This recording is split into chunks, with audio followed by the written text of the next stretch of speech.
Sempena Father's Day ni, apa kata kita buat something yang fun sikit? Let's go! Jom.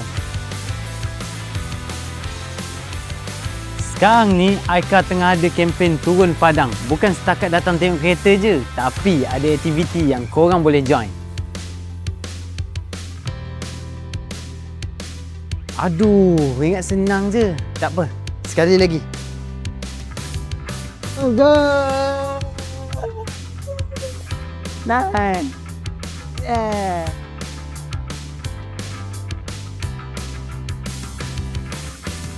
Bagi saya, Hari Ayah bukan sekadar tentang hadiah, tapi ia jadi lebih bermakna bila kita dapat luangkan masa dengan orang yang kita sayang. Tak perlu drive jauh-jauh pun untuk rasa seronok, sebab bila ada orang yang kita sayang sebelah kita, itu pun dah cukup untuk jadi sebagai memori.